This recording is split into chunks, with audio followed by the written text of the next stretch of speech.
you've ever felt like eating or any addictive behavior just takes over, like you're watching yourself do it, there's a reason for that. There's a simple framework that explains it really well. It's called the 3 C's of addiction. C number 1 is craving or compulsion. It's not just like, I feel like eating something. It's like a real pull, a drive, a sense that something inside you is pushing you towards the behavior. And oftentimes it shows up in the body first, like a restlessness, a tension, a feeling of urgency, and it can feel like I need this now. C number 2 is loss of control. So this is where intention disconnects from action. You might say, oh, I'm only going to have a little, and then something shifts. It's not a willpower issue. It's that the behavior has moved into a more automatic, conditioned pattern. C number 3 is continuing despite negative consequences. So this is when you know it's not helping you. You feel worse physically, emotionally, mentally, and yet the pattern continues. And this is often where shame shows up.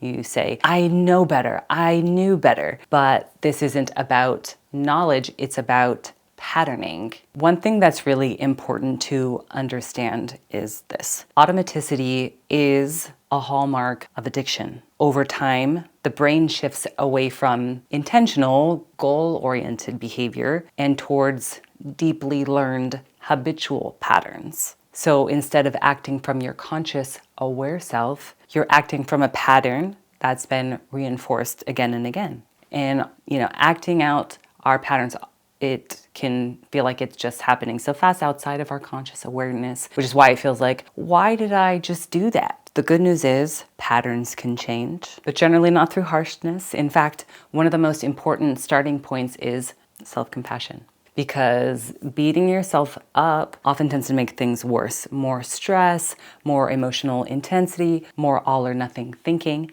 which actually feeds the cycle. From there, we look at supporting the physical body, because when your system is stressed, depleted, underslept, or dysregulated, you're much more likely to default to automatic patterns. So things like getting enough sleep, eating in a way that stabilizes your system and reduces extreme swings in blood sugar, so eating proteins and fats and whole foods. These type of things are not small things. They truly directly impact your ability to stay out of that automatic loop. And then we also have awareness, because the opposite of automaticity is conscious awareness. So we practice noticing, what does a craving feel like in my body? What does satiety feel like? What does it feel like when I start to feel dysregulated? When do I feel regulated? Can you improve your awareness of more subtle signals in your body? And even just checking in with yourself throughout the day builds this mindfulness muscle, because the earlier that you notice things, the more chance you have to interrupt that pattern. So if you see yourself in the 3 C's, craving, loss of control, continuing despite consequences, you are not broken. You are running a well-learned